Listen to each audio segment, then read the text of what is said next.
Everybody, welcome back to SaberSim's DFS office hours. It is Wednesday, September 28th of 2022. My name's Jordan. I'm joined here with Andrew, and wanted to kick things off on today's stream with just kind of a quick overall announcement. I think some people out there in the community have kind of caught the trend here, but going forward, basically beginning yesterday, Andrew is going to be the main coach doing office hours every single day. He's been on for almost 2 weeks here now with me on these streams. I think he's doing a great job. Seems like he's been answering questions and providing some awesome advice for you guys here on stream. I am not going anywhere. I want to make that totally clear. I know there were a couple of people in YouTube comments and things like that, saying we're going to miss Jordan and things like that. I am not going anywhere. I am not leaving SaberSim, still a part of the team here. Mostly we just needed to bring on another coach. We brought on Andrew here to do this show on a daily basis. Will free me up to start doing some more really exciting other things that we're doing on the content side. That might look like other streams, other shows starting up, just more videos coming out, some more focus on some of our podcasts. So I will also still always be around in the Discord and things like that. And this probably isn't going to be the last time I will be on office hours either. I probably be coming back on, poking my head in at least every once in a while. But did want to come in and just make that announcement to let everybody know that that's what the plan is going forward. So very excited for Andrew to take office hours and run with it here. That's going to be the plan going forward. So I guess with that, I'm going to let Andrew get down to business here on today's stream. And I will see you guys all soon. See ya. See you, Jordan. Thanks for stopping by. And for those who haven't seen it yet, Jordan was a guest on the Theory of Daily Fantasy Sports podcast that just got released today. So if you haven't checked that out, be sure to check out our main man, Jordan, on that stream. So very happy to hear his thoughts outside of the office hour streams, and just hear him speak with Jordan Cooper was a great pleasure to just great listen overall. So I would highly recommend checking that out.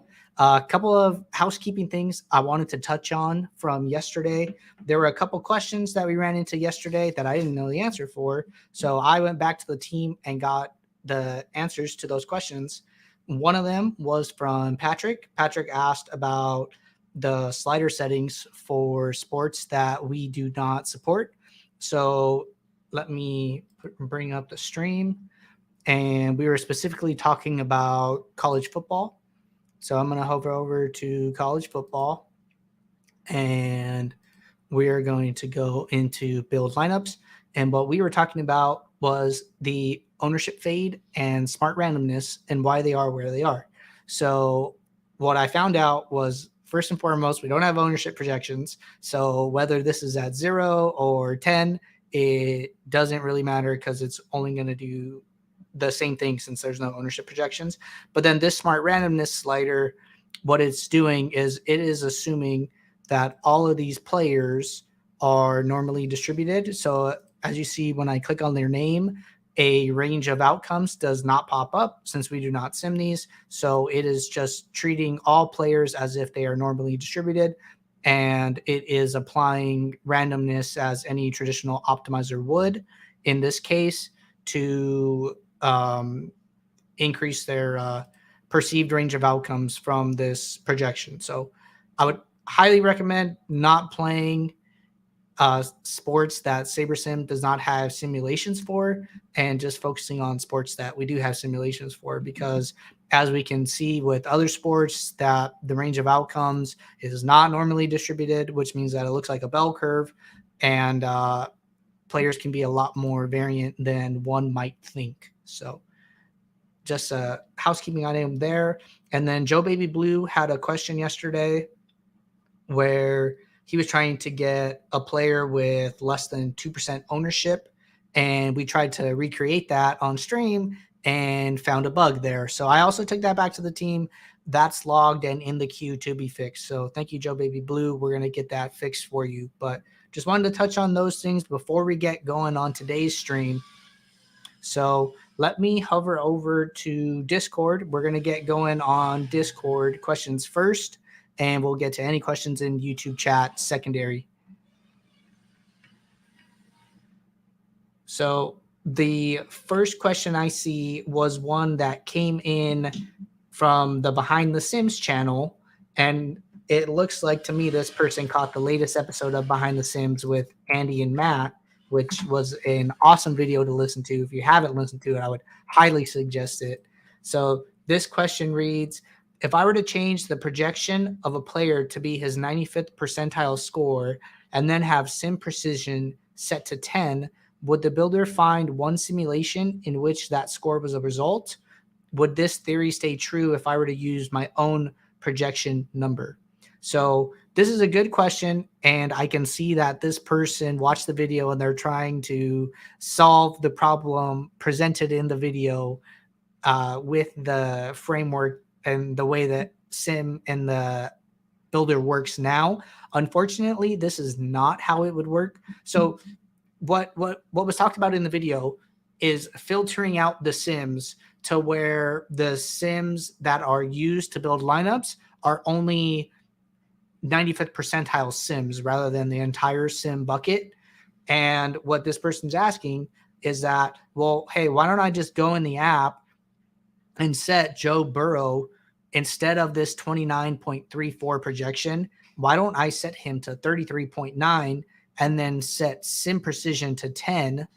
And then will this pull out a single sim where Joe Burrow's 95th percentile is used? And the short answer is no. So what happens when you adjust somebody's projection that you see on screen is that all of their outcomes get shifted. So like, let's say Joe Burrow's mean was 30. We're just going to round to an even number. And then his 95th percentile was 35. If I set the projection that was 30 to 35, what will happen is all of the outcomes for Joe Burrow that we pull from the sims will have 5 points tacked on to them at when we pull those out. So his whole distribution gets slightly shifted. And so I don't think there's a good workaround for this at the moment, but it is something that the team wants to build in and something that we're working towards. So I know that Matt and Andy are going to be coming out with a second episode of Behind the Sims where they're going to be building on the first episode and the ideas from that. So I would highly suggest tuning in to seeing how that project progresses. So I'm looking forward to it myself. And then a second question that came in from the Behind the Sims channel is, how do I add people into my player pool when I run a sample lineup? I only get a pool of like 43 players for the main slate. What if I want to add a player I'm in that is not highlighted in green? So what I think this person is saying is that if they go to the main slate, we'll go over to the main slate for this week and let's get a build going here. So my interpretation of the question is that they're not talking about the player pool in step one. They're talking about the number of players in the pool in their lineup set. So if they have 20 lineups, they're saying I'm only having 43 players in my 20 lineups. Can I increase that? I don't really think that anybody is trying to add players into the player pool in step one, because we have a min projection filter by default set at 3 fantasy points, and you probably don't want anybody lower than 3 fantasy points. So build is running a little slow here. We're just going to go ahead and cap it off here, since we're just going to look at the first 20 lineups anyways, just to prove our point. So boom, we see our players. We see that we have 50 players total in our player pool. What I would do is, if you want to get more diverse, I would just come in here, sort by ownership. You can see what players you're not getting. I think this is probably the easiest way. Or you can sort by projection and also see, and then just start adding in exposure to these players. and then start small. We're going to keep editing. Start small. Let these players come up. If there's a player, like say you want Josh Allen, that's fine. You can edit his min projection here, go through and add in as many quarterbacks as you want. And then once you're done, send this min projection back to the home screen and then rerun a lineup. So always back to our build, review, adjust framework. And then now if we were to run a second build, we would have more exposure to these quarterbacks that we put in. So this is just one way to make sure like you're diversifying your quarterback pool, and this will lead to you getting more players in your pool. So you can either do that in step 3 if you have the lineups available to do that, or you could do it in step 1 as well. So a couple different options there to solve that problem. Next question coming in from Fail Mary. And Fail Mary is asking, how many lineups is too many for NFL? 151, 200, 250.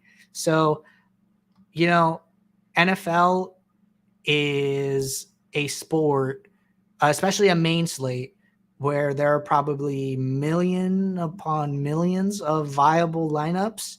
So the question, the way I read it is he's asking about, how many unique lineups should I build on a given day? And I don't think that you're going to run into too many uniques at such a low number as like 150, 250. I'm totally open, especially on sites like FanDuel, where they have the Pooch Punt, which is the 5-cent 150 max. I believe they have the 25-cent 150 max. They have the $1. They have the $5. You could probably build 600 lineups comfortably and know that all of those lineups have the potential to be positive EV. I don't think you run into the lineups being negative EV that quickly, especially when there are so many combinations and there's just so many ways to get unique through lineup construction, through stacking, and I wouldn't have a problem building 600 unique lineups.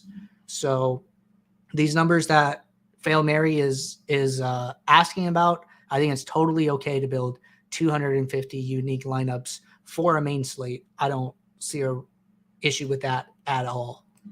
So Fail Mary, if you have any follow-up, just let me know and I'm happy to discuss it further. Moving on to question that came in from In It to Binkit. And the question says, in the new rules, I set a rule max 3 for one team so I can get QB, wide receiver stacks. But sometimes I end up with QB plus 1 with 3 runbacks. Is there a way to prevent the 3 runbacks pre-build, as they are essentially wasted lineups since I just filter them out? So In It to Binkit, good question. I'd say for any and all stack types that you don't want, and this is a question that people have come to me with already since the lineup rules have come out, but instead of trying to set a rule for it, I really think the best way is to go into this stack types and just start unchecking. And if there are more stack types you don't want than do want, then just uncheck them all and then just check in the ones you want. So if you want QB plus 3 max and you don't want ever more than 2 runbacks, just check these in, come down here, check in your QB plus 2s, your QB plus 1 with 2 bringbacks, and you don't want any of these, and you don't want a lineup without a QB stack. I mean, I just checked in 7 stacks out of probably 30, and then I would say to make sure to also check in the secondaries. So if you wanted to do something similar where you only want maybe less than 2 players stacked on a team, since this will include running backs without a quarterback, I would just do something along these lines. That way the builder knows exactly what to give you because it could just be a little harder to manage in the rules. This way, this is exactly what shows up in the build screen, and it'll be familiar to look at, and you're less likely to make mistakes doing this. So that's how I would go about that. Question about what exactly a runback is here from Danny. Danny, always happy to clarify if I am using terminology unfamiliar to anybody. So the question is, what is a runback, and can you please explain the numbers on the stack types? So yes, I would happily. And then a follow-up question, what does secondary mean? So happy to answer both of these questions. So a runback basically means it's a player on the opposing side of a stack. So if we have a QB +2 with this is your runback, your one runback, two runbacks, whatever it may be. So let's say we had a Jalen Hurts stack. It was Jalen Hurts and Antonio Brown, and then in a lineup, and then also in that lineup was Christian Kirk. So that would be a QB Jalen Hurts plus AJ Brown with a run back of Christian Kirk. So the theory behind this is that these players are correlated because when Jalen Hurts throws touchdowns to AJ Brown, the Jaguars are going to need to score. And so they're more likely to pass the ball than run the ball. And that gives more opportunities for wide receivers like Christian Kirk to do well. So we can also go into somebody like Jalen Hurts' profile here, see his range of outcomes, and then also see the players that he's most correlated with based on our sims. So here we can see AJ Brown is correlated with Jalen Hurts at a value of 0.33 based on our simulation, just the correlation coefficient that we came up with. And then you'll also see that you see some, it's slight, but you'll see some positive correlation for wide receivers on the opposing team, Christian Kirk, Marvin Jones Jr., Evan Ingram, all these pass catchers on the other team. And that's essentially the reason why we want to use stacks that have a run back, because we're just trying to compound that correlation in the event that this game is high scoring and we can just have more opportunities for passing yards, for touchdowns, and things like that. So that's what a run back is. And then talking about the second part of the question, which is secondary stacks. So a secondary stack is a lineup that does not have a quarterback stack. So think about this as we'll stick with the Eagles since we're using them as an example. I have Miles Sanders and Dallas Goedert in the lineup, but Jalen Hurts is not in the lineup. So it's two skill position players from a team without their quarterback.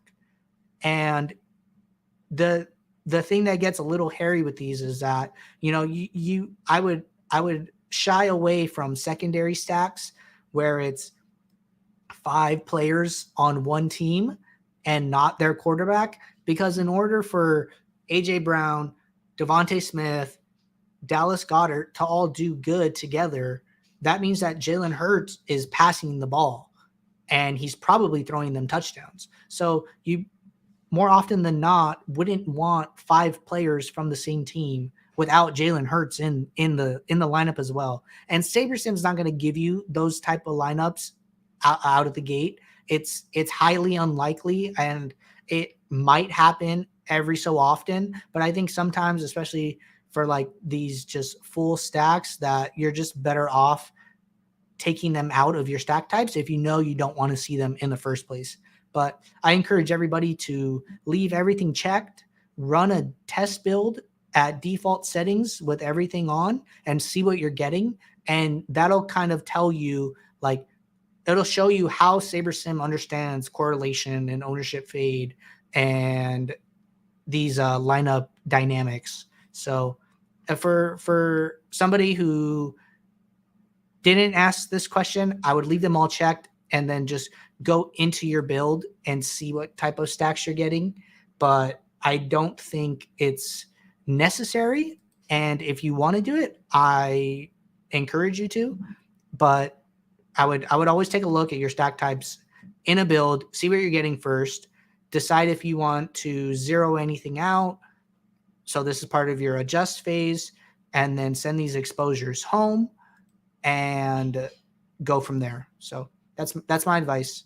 But in into Binkit, that is how I would suggest answering that question. So good question. And the next question coming in from Colton's dad in Discord. I see some questions coming in YouTube chat, guys. We will get to everything. I promise you that. But we're going to just hammer out these Discord questions first. So next question right here from Colton's dad says, if I understand your process, the reason you do most of your personal view work in step 3 is to keep the originality of the sims. But if there are a few players you know you're fading, is it okay to get them out of the way in step 1 instead of excluding them later? So Colton's dad, the answer to your question is yes. It is always better to tell SaberSim your strongest opinions up front and say that I know I don't want to play Tyler Lockett and Jamal Williams in this case, so I'm just going to uncheck them here. And I know that I do not want them, whatever happens. I just don't like these guys. I would challenge you to ask yourself why you feel that way. And if you have a good reason, you say, you know, I've done research, I've ran test builds, I've listened to other podcasts and heard things that have just led me to have this strong opinion about Tyler Lockett, then I would say, okay, you know, go for it. This is how you do it. But I think before that, I would ask yourself, you know, why do I feel this way? What is it grounded in? And is this a good enough reason to completely X this player out? And answer that question for yourself first before making any harsh player pool X's. So I think another way to go about it, in not so much of a like bold way, is to just lower their max exposure. So you say, you know, maybe I don't want 50% of this guy, or maybe I only want 20% of this guy, and just lower the exposure rather than completely Xing them from the player pool if your opinions are not too strong. So just a side note there. I think it's always important to question our assumptions and where are they coming from and where are they grounded in. So I think that is a good place to start. All right. Next question coming in from Chuck the Pure. And Chuck said, when it comes to NFL, more lineups would be better.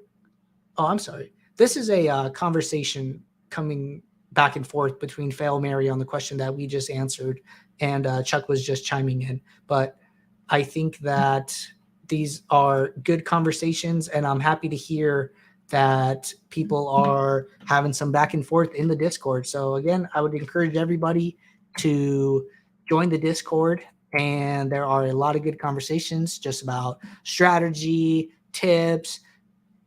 People talk about their process, what I'm doing versus what someone else is doing, and it's just a very positive environment for creating constructive conversations based around DFS. So next question from Neil. Neil said, what is the best way to set a rule to only include a wide receiver in stacks? Only use Diggs with Josh Allen, for example. I feel dumb asking this, but I must be doing something wrong because I'm still seeing one-offs come through. So Neil, no dumb questions on this show. Happy to answer anything you're having trouble with.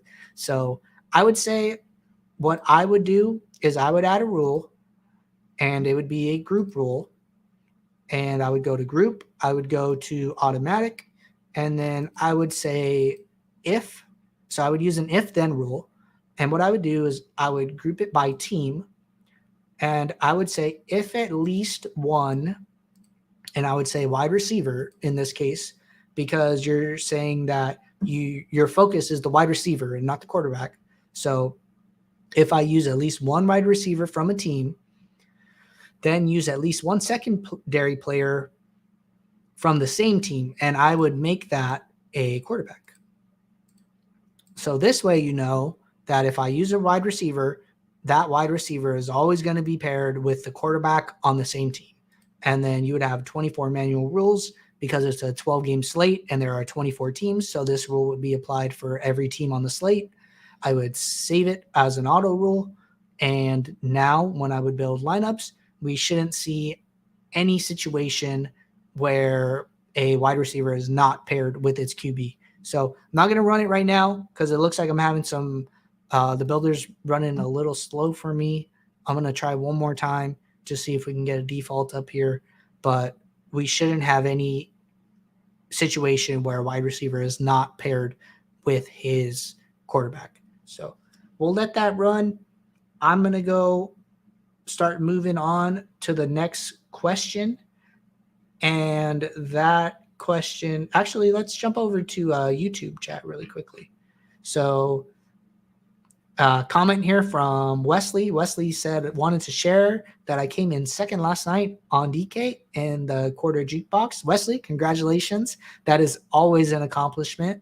So I'm glad to hear you are having success. And okay, question here from Chris. Chris said, on the home screen, we can adjust exposures, projections, ownership, and game totals. What determines which one of those adjustments we make? So, Chris, I like where your head's at. I think what I'm going to do is I'm going to talk about the different ways that the adjustments affect what sims get pulled and the projections. So, first off, I want to say that there is a slight difference between adjusting team totals and adjusting individual player projections. So if I were to decrease Tyler Lockett's projection, what this will do, like we touched on at the beginning of the show, is that it'll take the points that he scored in a simulation and then decrease whatever the value is that we lowered it by.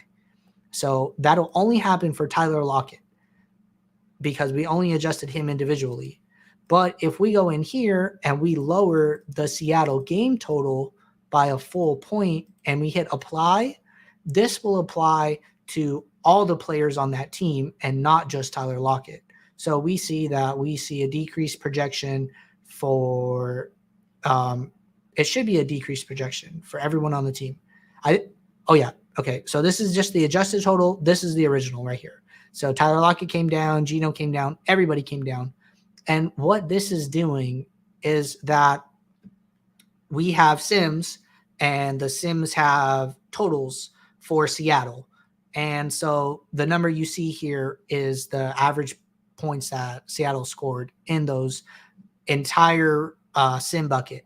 So what we start doing is like, okay, if we want to bring Seattle's team total down, we'll start chopping off the sims for Seattle where they scored the most points. So basically Seattle's 99th percentile team total games will start to get excluded from the sim, and that will cause this new mean projection to be formed. So adjusting team totals affects the entire team. Adjusting individual players only affects their specific range of outcomes and will have no other effect on other players on their team, even if they are correlated to them. So I think that's just an important distinction to make and something that I wanted to bring up on the topic. So just rereading this question one more time. So what determines which one of these adjustments we make? I think that's a very personal question, and I don't think there's a right answer, to be quite frank. I think that if you're convicted about a certain player and you see something off with their total, and you come in here, you open the app, and you've heard good things about Tyler Lockett all week, and you just think Tyler Lockett specifically is going to have a better game than we're projecting him for, and it looks like on average we have him at about 6.3 receptions and 76 receiving yards. And you're just like, no, Tyler Lockett's going over 100. I'm sure of it. Then I think that's a case where I would adjust the individual player projection. But if you think that, oh no, I don't think Seattle is going to lose to Detroit for whatever reason, DeAndre Swift is out and, they're not going to be able to run the ball and Seattle is just going to have the ball more and they're going to score, then I would adjust the team total. So I guess it just depends if you're thinking about it on like a player by player basis, or if you're thinking about it as like the full team and the game basis. So I think those are two areas where I think there's merit for one or the other to happen. So next question, another question from Chris here. It says, is there any merit to running a max correlation / min everything else build to get a quick glance at the stacks that provide the most upside if one of the players does go off? So Chris, good question. I like where your head's at. So what Chris is talking about is coming into the step 2, which is the build lineups phase, and saying run a correlation 10, ownership fade off, sim precision off build. So one thing I want to preface this with is that when sim precision is off, the mean values get used here. So it doesn't matter how much correlation you use, since only this number is being used, the builder's only going to put in like the highest projected point totals, because there's no, you're ignoring the distributions of the players at that point. I think you need some level of sim precision where a player has above or below their mean outcome for correlation to matter. So I would highly suggest not running a build like this.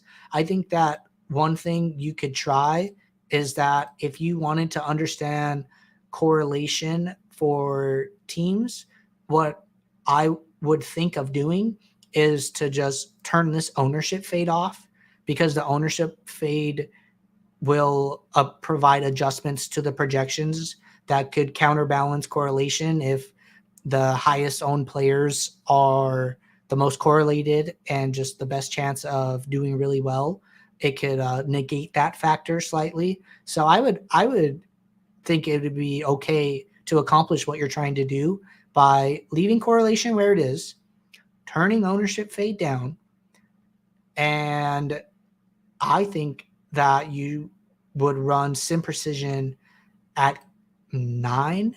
I think 9's a good factor to have it at. So at 9, you know that the average projection of 3 sims per lineup. So what's basically happened is that we're pulling 3 sims and then creating a lineup based off of that. So you get more than one data point, you get correlation, and then you get no ownership fade. So I would play around with this. I would run some test builds and see where you're getting. You could try it at 10, 9, 8. I wouldn't run it with sim precision off is the number one thing I want to say. Is that I don't think you're going to get any useful information running it with sim precision off. So good question there. Happy to talk about it more if you have any follow-up questions. Another question here from Danny.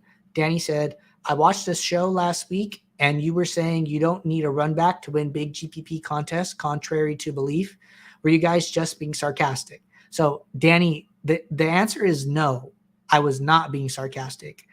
And there are a lot of different stack types that are viable on any given day in football, which is what we're talking about. So you can go in here and you can see that in this build, which didn't completely finish, but we're seeing builds that do not have a run back in them, and we're seeing some that do have a run back in them. I think this is a build where I had X'd off those other stack types, just messing around with stuff. So we're not seeing the most common stack constructions, but I would say that, and you could always look at portfolios of lineups. You know, maybe you're only playing 20, but just bump this up to 150 and see how this opens up. Do we get more runbacks? Yes, some of these start to come in here, but you definitely don't need it. And in this pool, most of the lineups we're seeing are without a run back. So I don't think that you always need a run back to win. In fact, I know you don't always need a run back to win. You can look at winning lineups across contests on any given Sunday. Does it add a correlation component? Yes, it does, which we demonstrated with the Christian Kirk and the Eagles quarterback and pass catchers example. So all you're trying to do is just compound those factors, but I don't think you need that and you have to have one on any given day to win. So there's plenty of opportunities and plenty of lineups that are positive EV without a run back. Question here from Nancy Drew guy. And this question reads, give me a scenario where you would use quick swap instead of late swap after lineups lock. Let's say you don't want your whole lineup reconstructed. You just want some pieces replaced. So Nancy Drew guy, I would say that I would use quick swap in a situation where a particular player is out and I only have them in a small number of lineups. So if, for example, going back to last week's slate, Julio Jones gets ruled out and Russell Gage gets made active. If I have Julio Jones in 1%, 2% of my lineups, then, I would just come in here. I don't have any lineups for week 4 yet, but this is the quick swap button up here. This little lightning bolt will be red when the builder recognizes that you have players in your CSV whose status is out. And I would just run a quick swap, get that player out, and re-upload my CSV to DraftKings or FanDuel or Yahoo, wherever you're playing. I think that situations where late swap is good is where you have Julio Jones in 20% of your lineup, because what quick swap is going to do, it's going to put the highest projected player in the lineup based on the amount of salary you have left. So if there's just one player that is highly projected that is right underneath the salary of Julio Jones, that player might get into 60 out of 60 lineups. So I think that's a good opportunity to manage your risk by using late swap. Late swap will take any and all available pieces left and reconstruct the lineup based on the sliders. So these slider settings will still be used. You'll hit the late swap button. Do I want to hit late swap? Yes. And so you'll just make sure late swap is active. And, I don't have any contests in here, but one thing that you can do is that in this contest tab, there will be a button that says only late swap lineups without players. And I would use that button. That way, all of your other lineups that don't have out players that you don't want to swap don't get swapped, unless you just determine that you want to late swap your entire portfolio. So I think that is the way to go about that and accomplish that. So if you have any more follow-up questions, just let me know. Happy to dig into it more. So going back to Discord, and if anybody has any more questions, please throw them into YouTube chat or Discord. We are going to get through everything. So let me just hop back over to the Office Hours channel. And it looks like there's just some more back and forth about some of the rules between Fel Mary and Sweets. And just happy to hear everybody having these good conversations. So here's a question here from Sammy.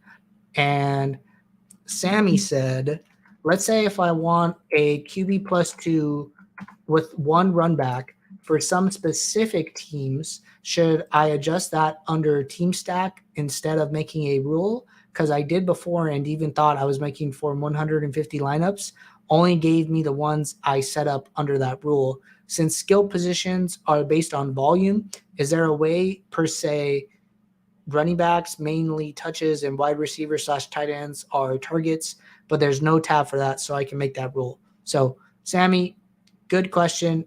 What I would do is you could do it from 2 ways. So the first way you're talking about is to come in here and say, I only want a QB +2 with one run back, and then you could run your lineups and then exclude the ones you don't want in the post build screen. So let's just go over to this build since we already have it run. And let's open this up. So what you could do is I would think you can go into team stacks and you could exclude 3 stacks. So a 3 stack would be a QB, a wide receiver, and a second wide receiver for 3 players. So if you don't want any QB plus 2s of a specific team, then you would just zero these out here. And when you do that, that will create no QB plus 2s. So in effect, no QB plus 2s with the bring back either. So I think that's one way to just zero in on that specific stack for individual teams, or you could just handle it from the stack types.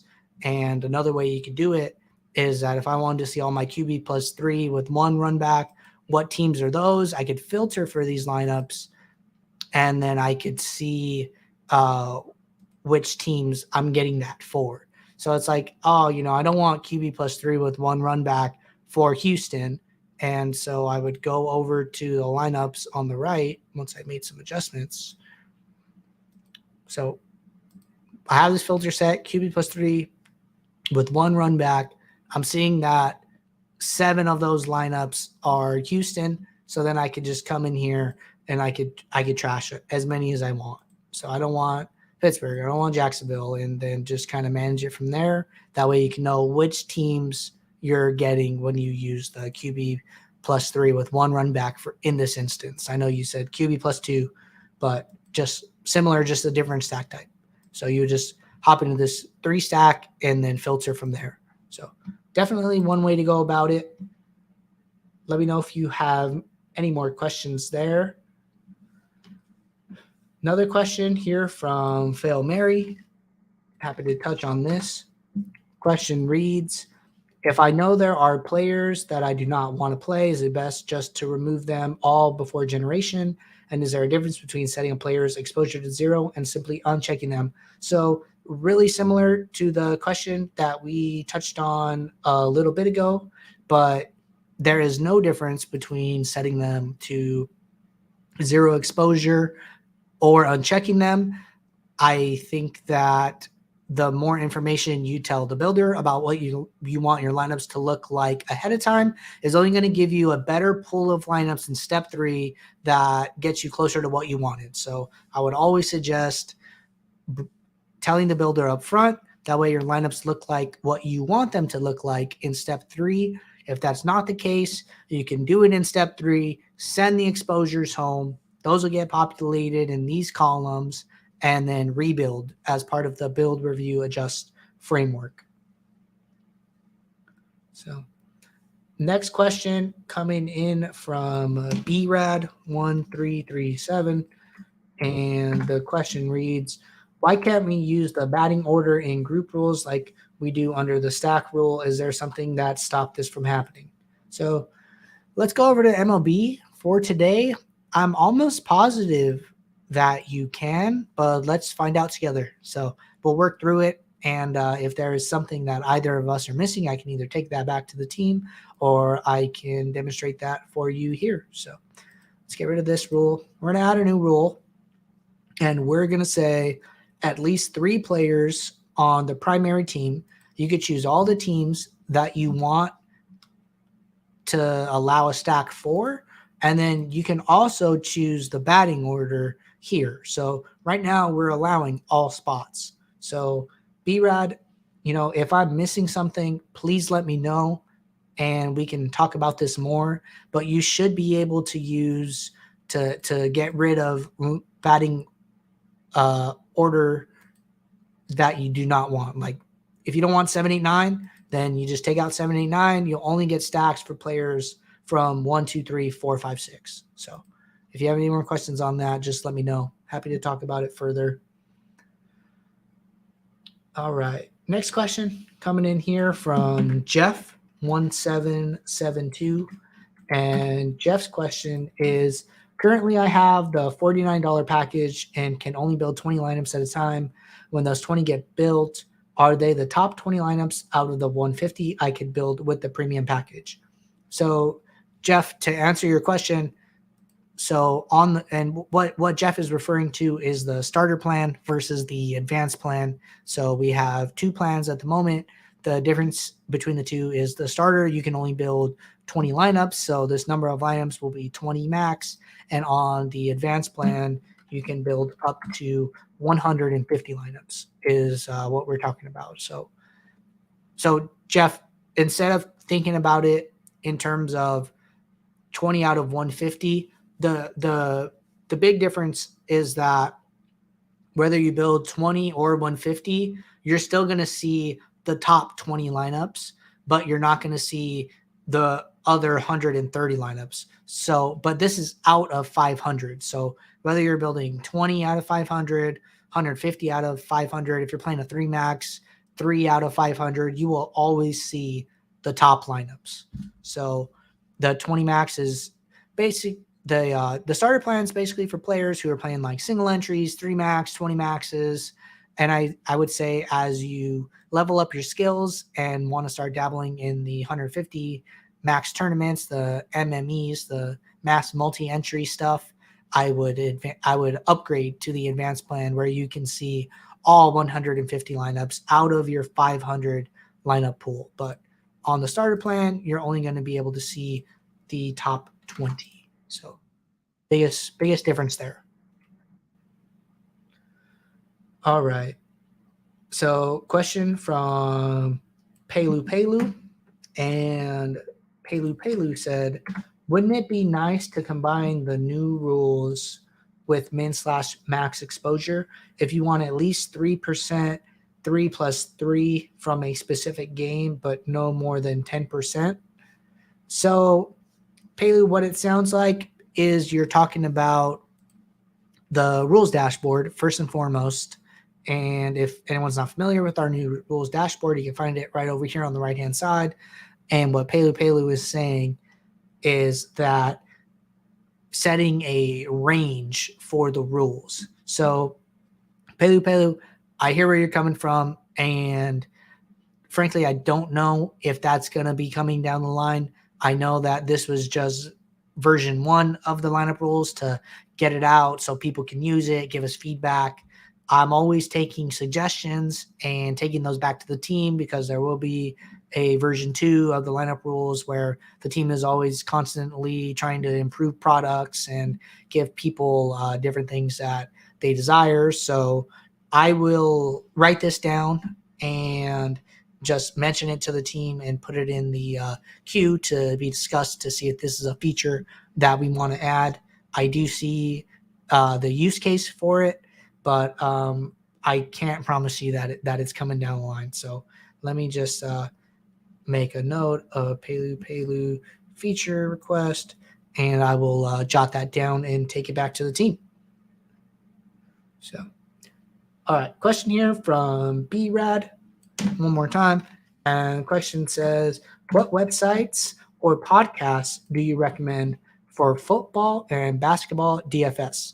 So, I had Max Steinberg on last Friday. If you haven't seen that episode, I would give it a listen.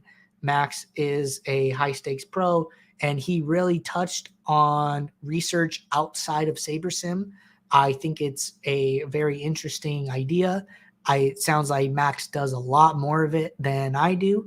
And he talked about different podcasts from competitors that he likes to listen to get an idea of where people are. Because, the truth is there are a lot of sharp people in the industry, and people are beating the game from all different angles, sports betting, cash, GPPs. So I think that there's nothing wrong with getting second opinions and listening to the opinions of other people and helping those inputs formulate your own opinions and comparing that to what SaberSim is giving you. It's just another point of reference, and I don't think there's anything wrong with that. So I don't have any podcasts that I use for slate specific advice. I listen to things like the High Stakes podcast with Neil Orfield, the Theory of Daily Fantasy Sports that our own Jordan Chan was just on, and the Emotional Bankroll podcast. Those are just more DFS generalized conversations. If you want to get into slate specific stuff, I would check out maybe our partner, Run Pure Sports, does some slate specific stuff. And for as far as websites go, and I have some good ones for basketball, and another recommendation from Max Steinberg. Max likes to look at websites like Popcorn Machine to understand rotations better and when certain players are being used. There are free tools such as Court IQ, which is a Roto-Grinders website that allows you to see how specific players play with certain players on the court and off the court. Another good one is ResultsDB for reviewing slates when they have passed, another free tool. So those are some websites that come to mind. I would check out the podcast with Max to get any recommendations about good podcasts that he thinks are sharp and worth your time to listen to. All right. Next question here from Sammy. And Sammy said, how come every time I load my DK entries under the editor for DK, quick swap always stays red? I do the apply, it goes away, but as soon as I refresh the update projections, it comes back, and a FanDuel or Yahoo quick swap does not come up, but the O players stay O with check mark, even though they are still grayed out. Is that a bug, or should I worry? Builder will include those out players on those two sites. Also, it doesn't matter which sports either for that quick swap per site to do the same thing. So, Sammy, what you're describing definitely sounds like a bug. If you could do me a favor, the next time this happens to you, I would go up to the settings in the top right corner. I would click the drop down and go to report a problem. So next time this happens, within a few minutes of it happening, I would type a message that just says quick swap not working correctly, out players still in my lineups, even though I'm using the quick swap feature. That'll just give us a lot of detailed information to review the session and figure out what the issue is. I haven't seen this issue myself, but I am not saying you are not experiencing it, and it definitely sounds like a bug if it is happening. So if you could report a problem, that'll just help us get the issue resolved faster. So I am sorry in the meantime, and the sooner you get that reported to us, the sooner that we can fix it. If there's another place you can always put issues that you're having is in the support channel in Discord. So I would go into support and just type it in there, and our support team, that is one of the first places we're always looking. So I would always get questions either in there or report a problem are the two best places.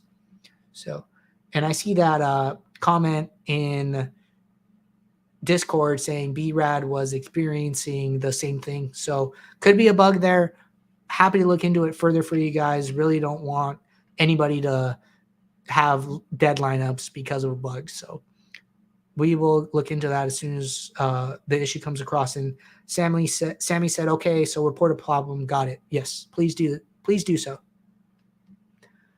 All right. Another question here from Danny. Danny said, last Sunday I was building 470 lineups on FanDuel. I only added 2 rules, changed 3 QB exposures, trying to generate 1,500 lineups. SaberSim would freeze at 300 every time.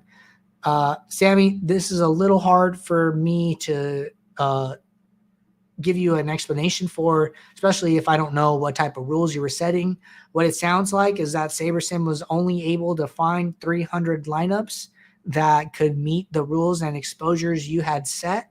Sometimes when getting really restrictive with rules, something I like to do is to lower the min salary to allow SaberSim a little more bandwidth to meet the rules, because the salaries could be a constraint that you just aren't taking into account. So if that happens again, I would try lowering the min salary a little bit. If it keeps happening, I would also report a problem, and then we can get with you on like the type of rules you're setting and if they're too restrictive on the builder. But it sounds like the builder is building some lineups. It's just not able to meet the entire pool of 1,500 in that instance. So give the salary a shot and let us know if that works. So question here from HC, how would you go about playing a single entry contest? So HC, very, very general question. I'm going to assume it's for baseball. just because there is no football on today. I would go about it very differently for NFL. So if we start talking about baseball and you're talking about football, just shoot me another message in the chat saying like, no, I was specifically talking about football, and we'll switch over. But if I were to be building for single entry, first thing I would do would be to change the sliders to single entry. And for the number of entrants in my contests, I'd say usually 1 to 10,000 is pretty standard. You'll see, I think it's always good to like take a quick peek at what your correlation, ownership fade, and sim precision sliders are. This just kind of gives you an idea of how the builder is going to be approaching baseball. Okay, HC said baseball. Perfect. So talk about the right thing. So this will just give you like an idea of what the builder thinks is important and how important it is for the type of contest you're playing. So it's saying that correlation, fairly important, about halfway to the max, right at the 4 mark. Ownership fade, you don't need to get as different as you might think you need to get for these single entry contests in this range. And I think that's an important thing to go into your build in step 3 with, is like, okay, builders saying we don't have to get so different. There's probably so many viable lineups that we can build that we don't need to do that. And we also don't need to have a very high sim precision as we do when we're playing the 150 maxes, because we don't need those very, very high outlier players like, the number 9 batter on the low total team that hits 2 home runs. You might not always need him to take down these contests. So I think it's important to remember that you're only trying to beat the lineups in your contest. The goal is not to have the highest score possible. So if the guy in second place has 150 points, guess what? You only need 151. Every point you score beyond that is a point you didn't need. So I just think that, just remember, we're always trying to beat the lineups in the contest, and the optimal lineup is not always needed. So just, something to think about. So I'll check that. Let's make some quick adjustments here so we can generate some lineups. And then let's just kind of see what we're getting. We'll talk through some of these lineups and just see if we can come up with some good reasons why we're seeing what we're seeing, and what is SaberSim trying to give us? What is SaberSim trying to tell us is a good lineup for this contest? So I'm actually not playing the baseball slate today. Haven't looked at anything. I know it's a 12-game slate, so fairly large slate. I don't know who the chalk is. I don't know what pitchers we have on the slate, or vice versa. So let's just go in blind and see what we're getting. So build's finishing up right now. And, one of the first things that I like to do is just come into this pitchers tab specifically and see what the ownership of the pitchers we're getting is. And I like to open this up to a wider range so we can see what pitchers are coming up. So if I look at the first 50 lineups, even though I'm only building one, I want to look at, top 10% of my pool just to get a little bit bigger sample. And we'll see that Aaron Nola is being used in 100% of the top 50 lineups. And another thing that we can look at, if we just make a little room for it, is this pool exposure. So we'll see that Aaron Nola is in a lot of our lineups. And we have guys like Justin Verlander, Brandon Woodruff, Garrett Cole, Taijuan Walker, George Kirby. So it seems like, the builder really thinks Aaron Nola is just a great play. And, you can see that he is the highest projected pitcher on the slate. And he is also 1,000 salary cheaper than the next highly projected pitcher, which is Garrett Cole. So makes a lot of sense why we're seeing a lot of Aaron Nola there. And another thing I want to come over here and do is see what type of stacks we're getting.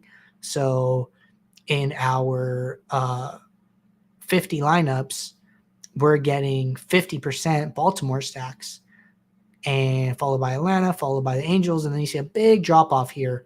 And then you kind of get some like one-off stacks. So I think that, kind of trying to understand that, like, okay, these teams are kind of where I want to focus my lineup around and pick something that the builder likes. So then, you can go into 5 stacks. You can see what teams are being 5 stacked more, 4 stacked more, jot down some notes. So we're seeing a trend of Baltimore, Atlanta, the Angels, Baltimore, Atlanta, the Angels, Baltimore, Angels, Atlanta. So, and then Boston kind of sneaks in. So, if you come over here, like, yeah, Boston's like 18%, but a lot of their exposure is kind of tied up in this 2 stack range. So it's just something I like to note. Not all stacks are equal. 5 stacks means something different than 2 stacks. So I'll like to look at that. I'll like to look at the type of stacks we're getting. So we're seeing a lot of highly correlated stacks. Our first 5 stack types that we're seeing are 4 stack or more. So, builder is telling us that, hey, it's a single entry lineup or a single entry contest. You don't have to have the optimal. The best thing to do is just try and compound the correlation for this tournament. So I would take that as a consideration. And, see, like, one interesting thing is, Aaron Nola is in all 50 lineups, but he's being paired a lot with Garrett Cole. So the builder's paying up for these 2 positions and then doing a 4-4 with expensive Trout and Ohtani, and then going for cheaper options with Baltimore. So you can, especially in like a single entry contest, I mean, you're playing one lineup, right? So I don't think there's anything wrong with like essentially building and then like hand picking the lineup. So it's like, you just scroll through these, you see what they look like, 5-2, 5 stack, what pitchers do I have? What hitters do I have? What order of the lineup are they? And kind of coming to a conclusion. I can't tell you how to pick your lineup. I mean, that's something that everybody else does differently, but I think that it's totally okay to kind of go in here and find a lineup that you like and that you want to play, and that, like, okay, I could stand behind this lineup. Maybe you don't want to play a 4-2 with 2 one-offs. Maybe you do want to play, something more correlated. So I think it's totally okay in these single entries to get some general guidelines from the pool and the exposures as a whole, and then take that into your single entries and kind of see what you're getting and, potentially handpick a lineup. So if I were playing, that's how I would go about playing a single lineup. I tend to play more than one. I'm a more mass multi-entry player, so I don't spend too much time scrolling through lineups. But if I were to, that's how I would do it. So Danny asked a question, is there a reason you're not playing baseball today? Is it part of your profit plan? So Danny, the reason I'm not playing baseball today is actually because it's my daughter's birthday. She turns 2 today, and I have to deal with getting ready for, life things outside of DFS. So we'll be getting ready for dinner and cake and ice cream later today. So taking the day off, enjoying the day. Always fun watching your 1-year-old grow up. So good times there. And HC, happy birthday to your daughter. Thank you. I appreciate it. So question here from Sammy, another baseball question. And it reads, for MLB, how can I set up a value second starting pitcher by using the rules or even a stack against that kind of value play? Thanks. Do we always need to run single or single entry, 20 to 20 max and / or 150 to 150 max? So Danny, I think it's, I'm sorry, Sammy, I think it's important to just make a note that you don't always have to play one type of contest. I think that it's important to diversify your portfolio. And really quickly, let me pull up our DFS Profit Plan. So if you're not familiar with it, we had our data scientists do a lot of research about the most, I'm not going to say most profitable, but just the best portfolio of lineups to play together. And that can be found if you go to our YouTube page and you go to, let me throw this back up on screen.